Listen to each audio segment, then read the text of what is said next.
저는 여러 교회를 갈 수 있는 그런 형편이 못 되죠. 한 교회를 다니면 목회자이기 때문에. 근데 여러분들 보라는 그래도 여러 교회를 좀 볼 수 있는 기회가 있는데요. 저는 우리 교회 성가대가 찬양을 제일 잘한다고 생각합니다. 네, 오늘 아멘 몇 분 하시네요. 네, 우리 교회 성가대가 가장 찬양을 잘하고 생각해요. 왜요? 제가 말씀을 전하가지고 하는 강단의 메시지 흐름하고 대부분 일치해요. 성가대의 찬양이. 그리고 사실 성가대의 하음 파트는 완전하지 못해도 노래 하음이나 반주까지 완벽하지는 않지만 잘 맞춰져 있어요. 제가 조금 음악은 알고 있는 편인데, 그래서 우리 교회 성가대가 찬양을 제일 잘한다, 저는 이렇게 믿습니다. 또 그리고 여러분들 이렇게 믿어야 돼요. 또 우리 강단에서 선포되는 말씀이 나의 가장 은혜가 된다.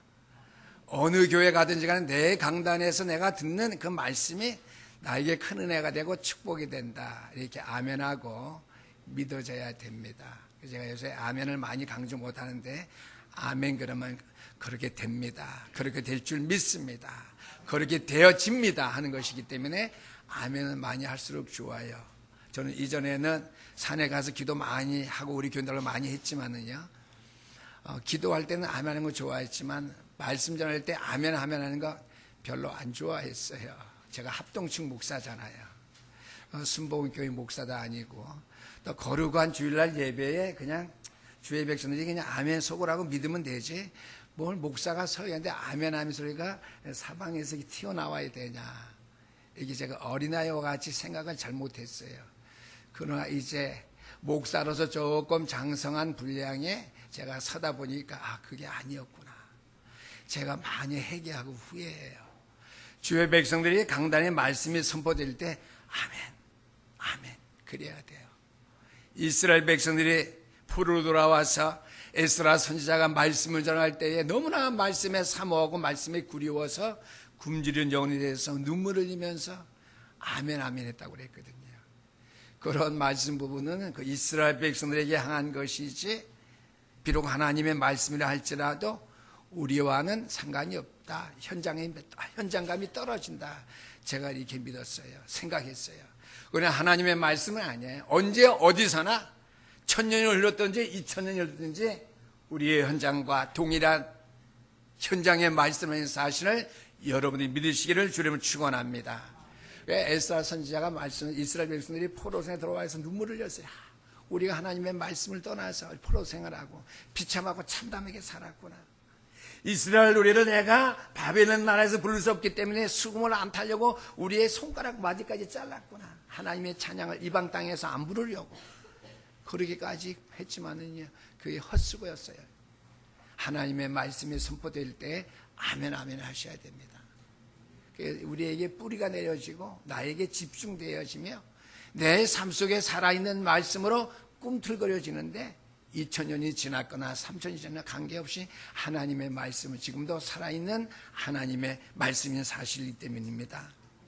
오늘 1절 말씀, 그가 나를 데리고 성전 문에 이르니 그랬는데, 그가 하는 것은 하나님이십니다.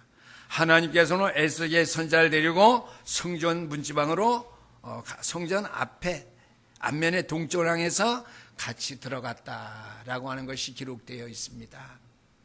에스겔서 설교를 좀 많이 하고 싶은데요, 다음 주일이면 끝나게 됩니다. 다음 주에는 우리의 기업, 영원한 기업에 관해서 우리가 말씀을 듣고 마치겠는데요, 에스겔서가 참 복음적이고 구원사적이며 모든 단어의 말씀들이 신약의 말씀과 연관되어서 목회자인 저에게 큰 은혜를 주고요, 제가 말씀을 좀 큰 은혜를 받고 있는 중입니다. 오늘도 이 말씀을 가지고 새로운 생명에 관한 비전 또는 이상이라고 하는 제목 가지고 하나님의 말씀을 선포하려고 합니다. 비전 그럴 때는 우리가 삼는 것이지만 이상 그럴 때는요, 그것을 그리면서 비전을 삼는 것이기 때문에 제가 좀 고민했어요. 새로운 생명의 이상으로 잡을까, 비전을 잡을까. 그래 주보에 기록될 때는 비전의 말이 좀 맞는데, 설교할 때는 이상이라는 말이 맞을 것 같아요.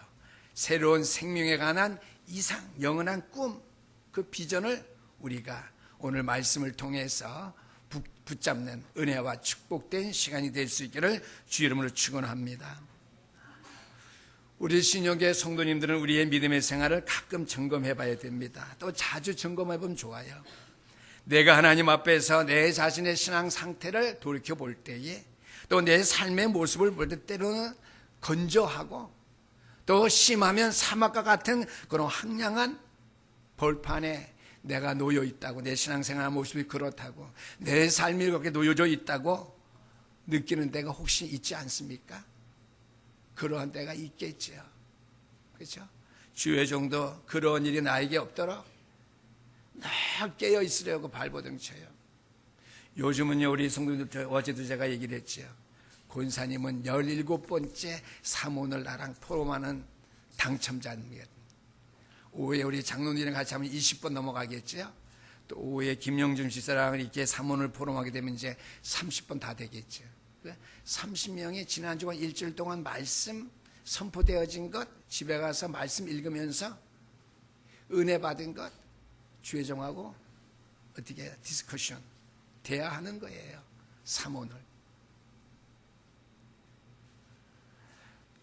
그런 거 하다 보니까 제가 일주일 내내 강단에서 설교된 말씀이 나에게 은혜의 강물이 되어서 내 영혼을 적시고 내 심령을 적시는 것을 제가 느끼게 되고 체험하게 됩니다. 그런데 주의 백성들은 한 번, 두 번 오늘의 말씀 읽고 그친다면은요, 좀 황량감을 좀 더 느낄 수가 있겠죠. 저보다는요. 오늘 본문의 말씀은 부활이요 생명 되신 주님께서 우리에게 생명의 원천이 되시는데, 그 하나님께서 허락하시는 새로운 생명의 비전, 이상에 대해서 우리에게 말씀해 주는 내용의 본문입니다. 오늘 본문 말씀에 보니까 나의 삶 속에 다시 한번 새로운 생명의 강물의 줄기가 흐르되 발목과 무릎만까지 샘물이 잠길 것이나 내 가슴, 내 영혼, 내 머리까지 완전히 은혜의 생수의 강물이 적셔짐으로 말미암아 어느 한순간 새로운 부활의 생명의 놀라운 역사로 내 삶이 충전되어서 풍성한 삶으로 메마름이 없도록, 내 신앙생활에 풍성한 하나님의 은혜를 체험할 수 있도록 되살아날 수 있다고 하는 능력 있는 이상을 마음속에 다시 한번 새기고 성전들을 밖을 향해 나가시게 되기를 주의 이름으로 축원합니다. 생명의 강의 물줄기가 내 삶 속에 임할 때 내 삶에 어떠한 영향이 펼쳐질지, 하나님의 말씀이 능력이 생수의 강물이 돼서 내 심령을 적실 때에 내가 살아가는 삶의 모든 환경에서 어떻게 내가 하나님의 은혜를 체험하며 내 삶의 은혜가 넘치게 될지, 그것을 한번 묵상하시면서 생각하시면서 오늘 말씀에 임할 수 있게 되기를 주의 이름으로 부탁드립니다. 오늘 첫 번째 말씀의 제목은 생명의 가능의 근원입니다. 생명의 가능의 근원이란 무엇인가? 다 여러분 짐작하고 계시겠죠. 이 생명의 강은 한마디로 하나님 자신의 생명의 사역을 우리에게 나타내주고 말씀해주고 있는 것입니다. 예수를 십자가에 못 박아 죽게 하심으로 말미암아 요한복음 19장 30절 말씀 다 이루었다. 예수는 인생의 모든 문제 해결자. 끝. 이거예요. 십자가에 한번 죽으심으로 말미암아 온 인류의 구속 사역을 완성하셨는데, 이 하나님께서 자신의 생명의 사역을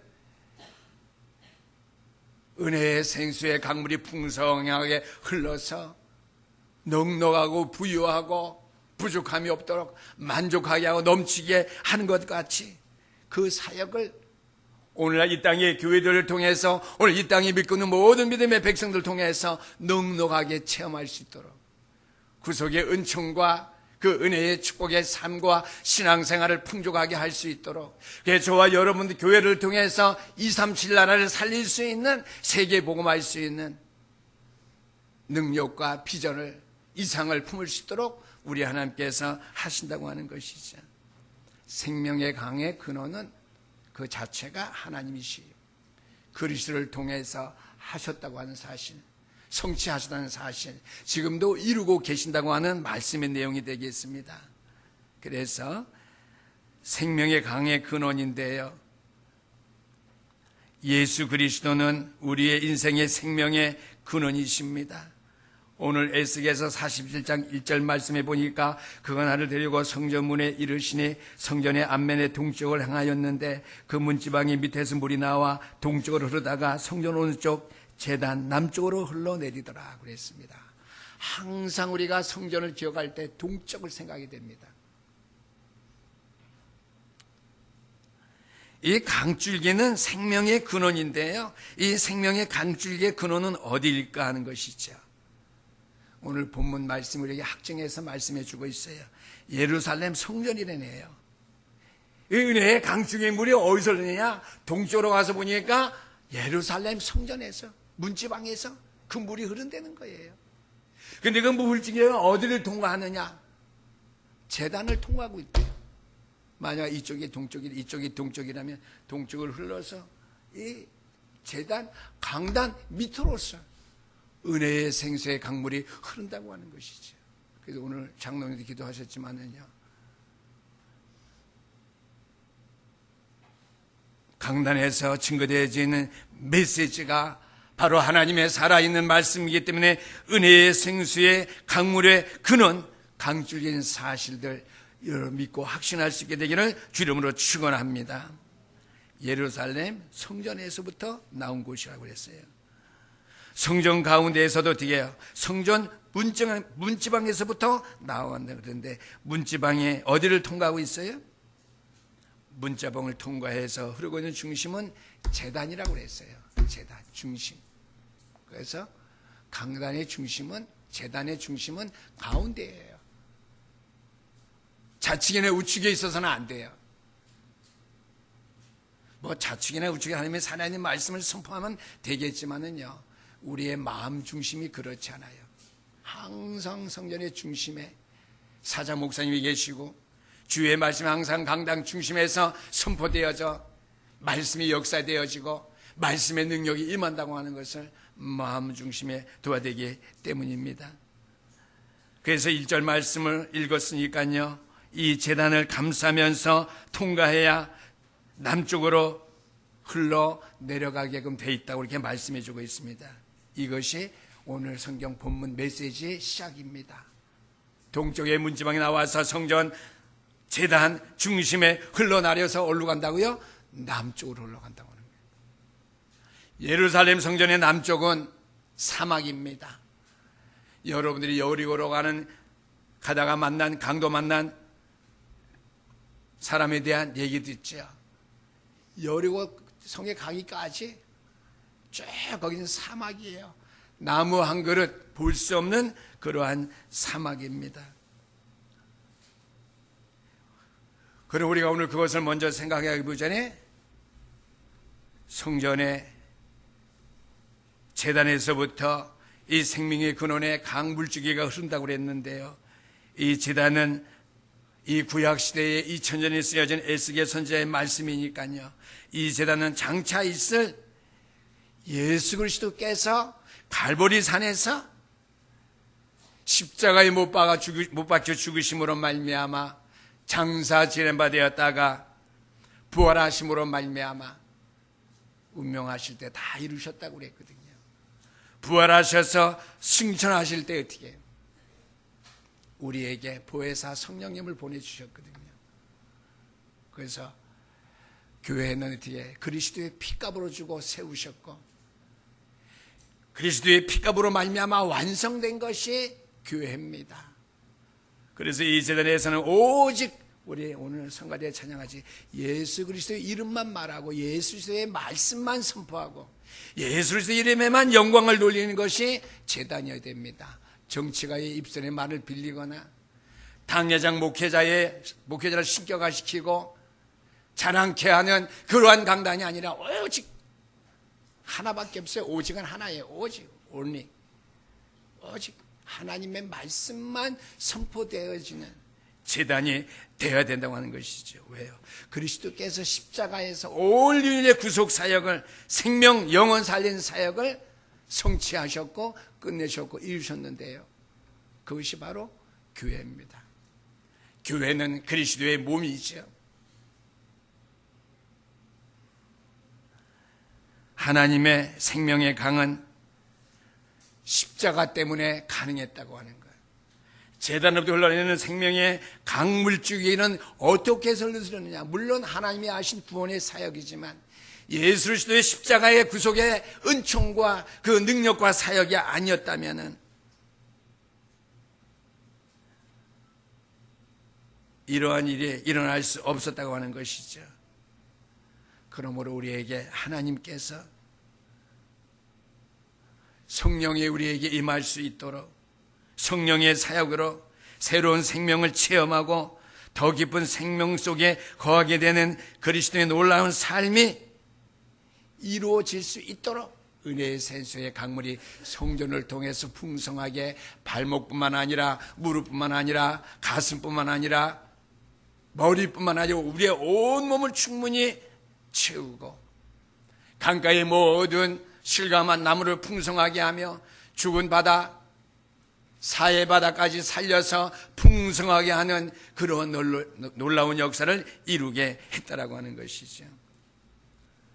우리가 은혜의 강 말할 때는요, 에스겔서에서만 나오는 말씀이 아닙니다. 사복음서 가운데 마지막 요한복음이 나오죠. 요한복음은 생명에 관한 말씀을 많이 다루고 있는데요, 생명의 문제를 많이 얘기하는 가운데 믿는다고 하는 단어와 더불어 가장 많이 요한복음에 기록된 말씀이 뭐예요? 생명입니다. 요한복음 14장에서부터 예수님께서 떠나심으로 말미암아 내가 승천함으로 말 너에게 보혜사 성령을 보내겠다. 이 보혜사 성령은 너희를 떠나지 아니하고 영원토록 너희와 함께 하겠다. 우리에게 말씀해 주고 있죠. 그래서 요한복음 16장 7절 8절 말씀입니다. 그러나 내가 너희에게 실상을 말하는 사실이죠. 진리입니다. 내가 떠나가는 것이 너희에게는 유익이라. 내가 떠나가지 아니하면 보혜사가 너희에게로 오시지 아니할 것이요, 내가 가면 떠나면 내가 그를 너희에게로 보내리니 그가 와서 죄에 대하여 의에 대하여 심판에 대하여 세상을 책망하시리라. 그러면서 되게요, 그가 우리 속에 거하시되 영원히 우리를 떠나지 아니하시고 우리를 고아와 가부같이 버려두지 아니하시고 영원토록 우리와 함께 하신다고 했어요. 임마누엘의 축복입니다. 그래서 생명의 근원은 어디입니까? 물은다면 하나님이십니다. 대답할 수 있어요. 왜요? 그리스도께서 다 이루셨지만 승천하셨거든요. 재림의 주님으로 다시 오시기까지 하나님의 영인 성령을 우리에게 주심으로 말미암아 새로운 생명을 저와 여러분이 얻은 자가 되었고, 이 새로운 생명을 세상에 전할 수 있는 전도자의 삶을 살 수 있는 언약의 백성으로 언약의 여정의 삶을 살게 하셨기 때문이라고 하는 말씀입니다. 그러나 생명을 근본적으로 얻을 수 있었던 근거는 십자가 사건입니다. 생명은 하나님께로 주신 것이지만은요, 생명을 얻을 수 있었던 근거는 십자가 사건 외에는 없다라고 하는 것이죠. 그러므로 본문 말씀은 얼마나 아름다운 예언의 말씀인지 모릅니다. 예루살렘에서 강이 흘러 나온다는 것, 인간의 생각으로는 불가능한 일입니다. 왜요? 더군다나 이 강줄기의 방향이 예루살렘 성에서부터 시작되어서 사막에 흘러 남쪽 사막으로 내려가는데요, 결국은 사해바다까지, 엔게디라고 하는 사해바다의 동네까지 흘러 들어간다는 것이죠. 온 인류의 메시아가 되시는 예수 그리스도께서 오심으로 말미암아 그리스도께서 세우신 이 성전을 통해서 성전으로부터 하나의 생명의 강줄기의 강물이 흐르게 되었는데, 생명에 살 수 없는 사막에 이르기까지 이 물이 들어가서 강양 쪽에 나무가 풍성하게 돼서 모든 것을 치유할 뿐만 아니라 많은 것을 풍성하게 하고 마지막에는 사해 바다까지 물고기가 깃들고 풍성하게 되는 생명의 부활의 역사를 충만하게 보게 되는 그러한 증거를 나타내는 일을 이루게 했다라고 하는 것이죠. 그래서 인간의 생각으로는 불가능한 사건인데 왜요? 사해 바다로까지 흘러들어간다고 제가 말씀드렸죠. 죽음의 상징인 사해까지 생명의 강이 연결되어서 사해를 다시 살릴 수 있다면요, 이것이 우리에게 얼마나 놀라운 기적입니까? 기적 이상의 것이겠죠. 팔레스타인, 지금 이스라엘을 가리킵니다. 팔레스타인의 제한된 공간 안에서 고도 2000년의 에스겔 시대라고 하는 한정된 시간 속에 있었던 단순한 역사적인 사건 이상의 것을 하나님께서 그리스도를 이 땅에 보내심으로 말미암아 이 마지막 때에 생명의 풍성한 역사를 이 땅에 이루실 것이라고 하는 환상이니까요. 이 이상을 우리가 놀라운 비전으로 우리가 품을 때에 은혜의 생수의 강이 우리 신년재단뿐만 아니라 여러분의 가정과 여러분 개인 산업 모든 일에까지 넘치게 흘러나게 되는 줄 믿으시기를 주의 이름으로 축원합니다. 전 인류에게 메시아가 되시는 예수 그리스도께서 오심으로 말미암아 온 인류에게 생명과 영혼을 살리게 됨을 비전으로 제시하는 예언적인 현상이요, 또 마지막 시대에 온 인류를 구원하고 살며 이 땅을 회복시키는 그러한 예언적인 말씀의 계시입니다. 말씀의 계시는 뭐예요? 언약의 말씀. 언약의 말씀 뭐예요? 이미 그리스도께서 오심으로 말미암아 언약이 성취됐지만 아직 성취되지 못한 부분까지 마지막 때에 우리를 통해서 반드시 성취되어질 것이 예언의 언약 계십니다. 아멘. 두 번째로요, 우리가 첫 번째는 생명의 강의 근원에 관해서 말씀을 들었는데요, 생명의 강의 근원에 관해서 두 번째는 거기대야 신약의 논증입니다. 증명입니다. 베드로의 설교입니다. 사도행전 2장 31절에서 32절까지 말씀 보니까 예수님의 십자가의 사역과 성령님의 사역이 얼마만큼 밀접하게 연관되었는지 보여줍니다.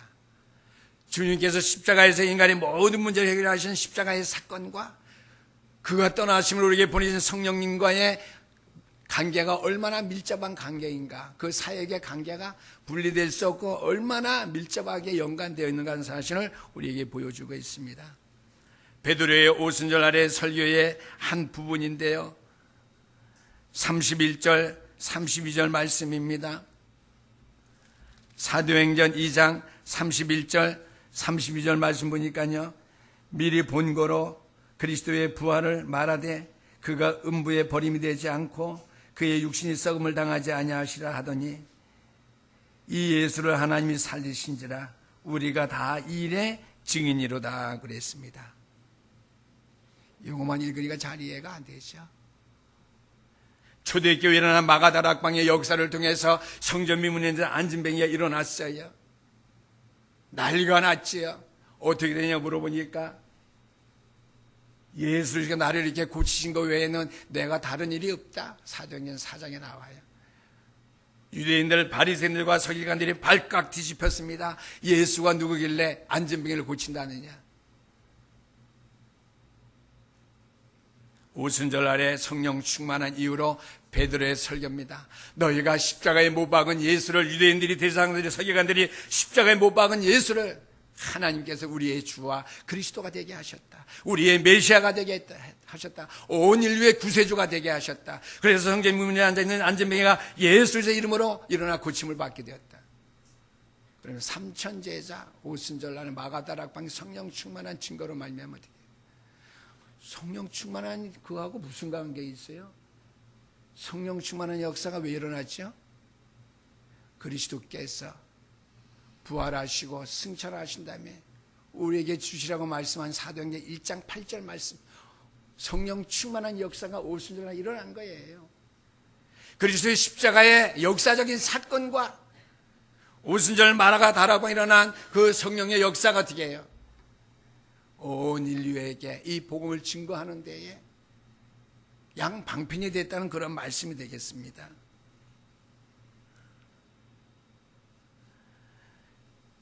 너희가 십자가에 못 박은 유대인들이, 제사장들이, 서기관들이 못 박은 예수를 우리의 주와 그리스도가 되게 하셨다. 여기에서 그리스도의 죽으심과 부활은 그리스도에 인해 새로운 생명을 얻을 수 있는 근거를 형성하게 되었고요. 아버지께서 보내신 보혜사 성령님을 통해서 생명을 얻는 삶을 사역을 시작해서 온 땅에 복음을 전해서 온 인류가 그리스도 앞에 나올 수밖에 없는, 오늘날 전 세계에 복음이 증거되었고 앞으로 이 복음의 역사가 땅끝까지 증거돼서 그리스도가 오시게 되겠죠. 그 일의 완성을 누가 한다고요? 그 사역을, 이 생명의 새로운 역사의 마지막을 성령께서 우리와 함께 하셔서 성취하신다고 하는 것이죠. 두 번째입니다. 생명의 강의 깊이입니다. 이 강이 얼마나 깊을까요? 오늘 에스겔 47장 3절 말씀입니다. 그 사람의 손으로 줄을 잡고 동쪽으로 나아가며 천척을 측량한 즉 그랬습니다. 천척을 측량하니까 강물이 발목까지 잠긴대요. 또 나가서 천척을 측량하니까 무릎까지 이런데요. 또 천척을 측량하니까 허리까지. 마지막에 또 천척을 측량하니까 뭐예요? 강물이 얼마나 풍성했는지 우리가 수영하고 헤엄칠 수 있는 정도랍니다. 정도까지 되었답니다. 성전에부터 흘러나오는 이 생명의 강은 계속 불어나기 시작하는데 생명의 강의 깊이입니다. 첫 번째, 건너지 못할 강이 되었다 그랬습니다. 47장 4절에서 5절까지입니다. 그리스도의 생명은 우리가 겨우 접촉할 정도의, 맛볼 정도의 얕은 물이 아니라고 하는 것이죠. 헤엄쳐서도 건널 수 없는 그러한 넘치는 강이라고 하는 사실, 은혜의 강이라는 사실을, 풍성한 강이라는 사실을 우리에게 메시지로 던져주고 있습니다. 그래서 요한복음 10장 10절에 있는 말씀에 보니까요, 요한복음 10장 10절의 말씀입니다. 도둑이 오는 것은 도둑질하고 죽이고 멸망시키는 것뿐이요 내가 온 것은 양으로 생명을 얻게 하고 더 풍성하게 얻게 하려 하는 것이라 그랬습니다. 주님은 우리에게 은혜의 강물이 되어서 우리에게 은혜의 생수의 강물을 먹임으로 영생을 주셨을 뿐만 아니라 우리에게 그 안에 풍성한 교제를 할 수 있는 삶을 준비하셨다고 요한복음 10장 10절은 말씀해 주고 있습니다. 그러나 오늘날 저와 여러분들 나의 신앙생활의 모습은 그 풍성한 은혜의 강에 발목만 담그고 있지는 않은지요.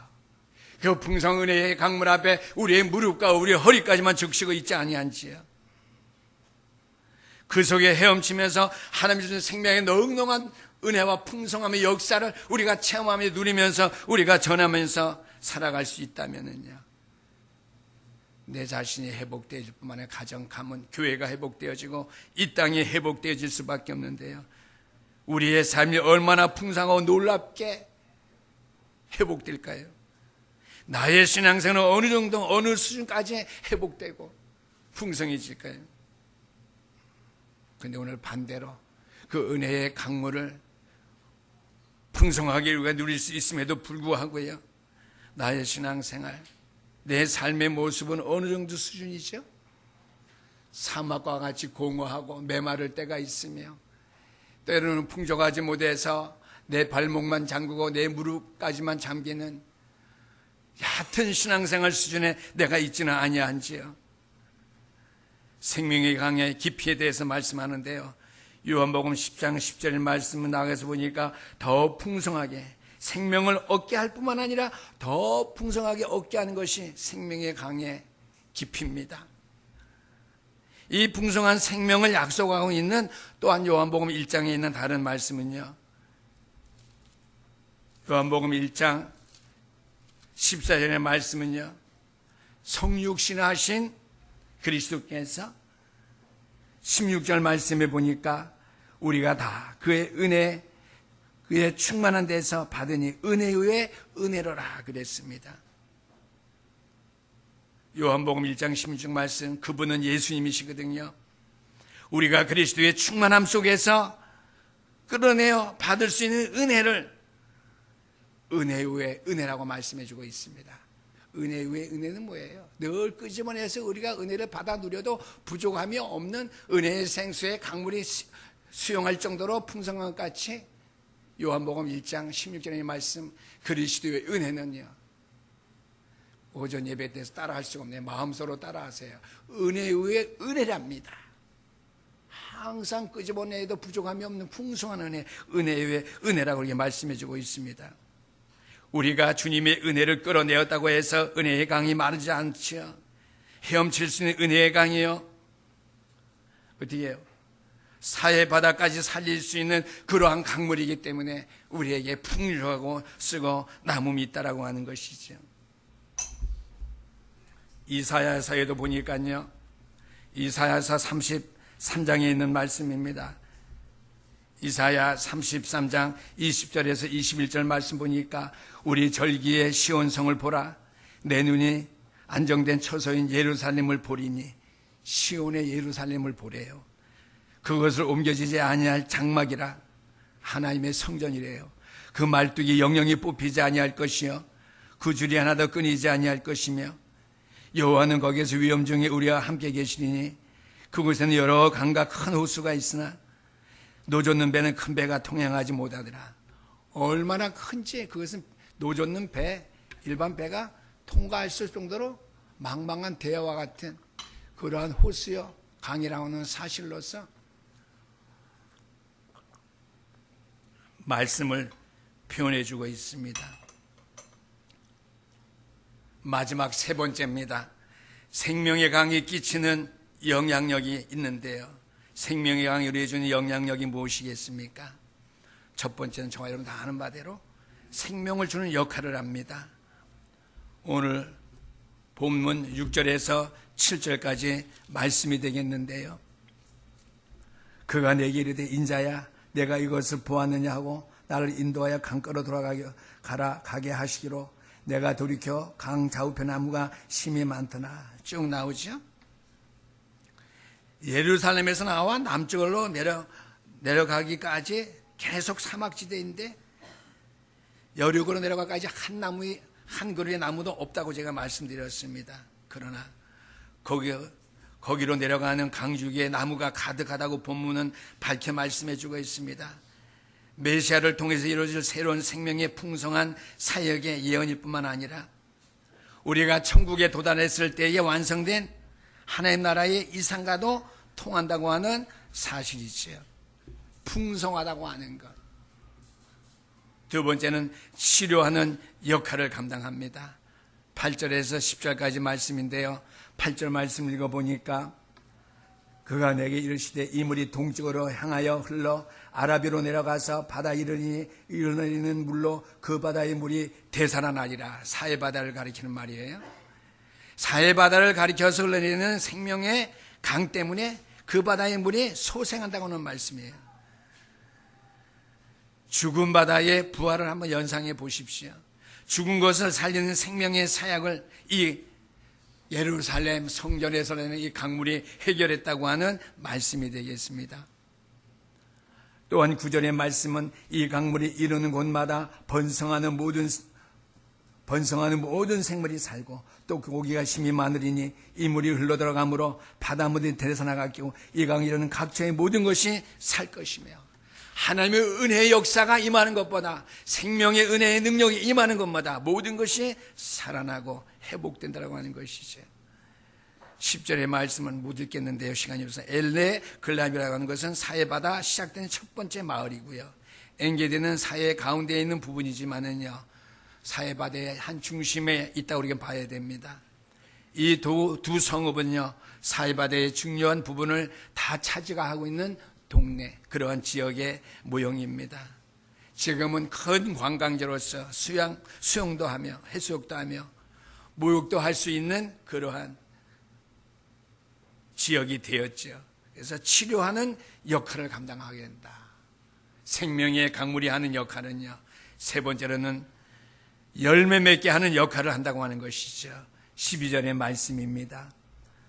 강자 위에는 각종 먹을 가실나무가 자라서 그 잎이 시들지 아니하며 열매가 끊이지 아니하고 날마다 새 열매를 맺으니 그물이 성소를 통하여 나옴이라. 그 열매가 먹을 만하고 그 잎사귀 있는 약재료가 되니라. 치료하는 그러한 약재료가 된단 말이에요. 생명의 물의 근원은 성소를 통해서 난다는 것을 결론적으로 다시 말씀해 주고 있습니다. 실과나무가 자라서 끊임없이 열매를 맺는 이유가 무엇이라고 본문이 설명해 줍니까? 그 이유는 그물이 성소에서 나왔기 때문이라고 하는 것이죠. 하나님께로부터 이 강이 시작되었기 때문이라는 말씀이죠. 생명의 근원이신 하나님이 생명 없는 자를 살리시며 치료하시며 새롭게 하셔서 열매 맺을 수 있는 성도로서 믿음의 중직자들로서 교회로서 세우실 것이라는 말씀이죠. 그래서 예수 그리스도께서 이 땅에 오신 이유 목적, 나와 하나님과의 관계를 바르게 하기 위해 오셨다고 하는 말씀이죠. 그래서 요한계시록 21장 1절에서 2절까지 말씀 보니까 거기 나타난 요한계시록서의 이상이, 꿈이 오늘 에스겔에서 나타난 본문의 말씀과 같습니다. 우리가 요한계시록 22장 맨 마지막 절입니다.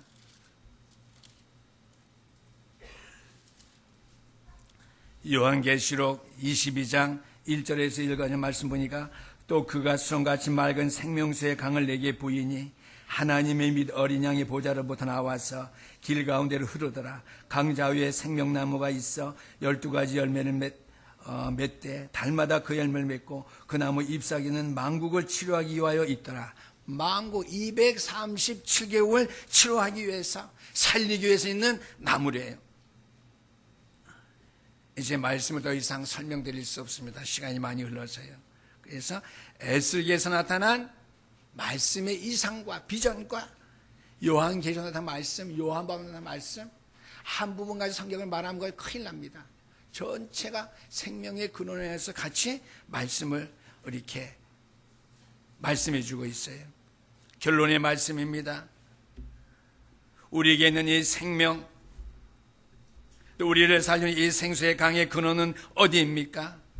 첫 번째로 요한복음 4장 14절에서 15절까지 말씀 보니까 주께서 샘물을 주신다, 은혜의 생수의 강물을 우리에게 주신다고 그랬습니다. 그런데 그 샘물을 우리 속에서 영생하도록 쏟아는 샘물이 되고 마르지 않는다고 그랬어요. 사마리아 수가성 여인에게 한 주님의 말씀이죠. 두 번째는 요한복음 7장에 있는 말씀입니다. 요한복음 7장 38절 39절 말씀입니다.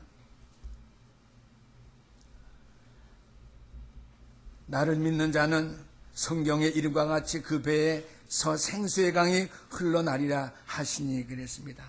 누구든지 목마르면 물을 먹되 우리의 몸에서 어떻게 생수의 강이 흐르지 어떻게 해요? 마르지 아니한다고 그랬습니다.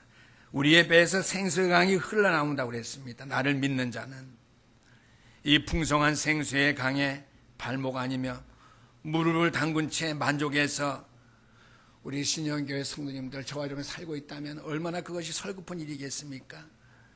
그 풍성한 강물에서 헤엄칠 수 있는 믿음의 새로운 이상, 꿈을 가지고 모든 것을 풍성하게 회복하고 치유하고 열매 맺을 수 있는 그리스도의 계절, 복음의 축복과 능력과 역사를 회복할 수 있는 신영교회 성도님들, 우리 교회 가정이 될 수 있기를 주의 이름으로 축원합니다. 기도하시겠습니다. 우리 하나님 아버지 감사합니다. 그리스도께서 우리에게 주신 생명, 하나님께서 보혜사 성령을 위해 주셔서 은혜의 생수의 강물이 주의 성전을 통해서 온 땅 사막까지라도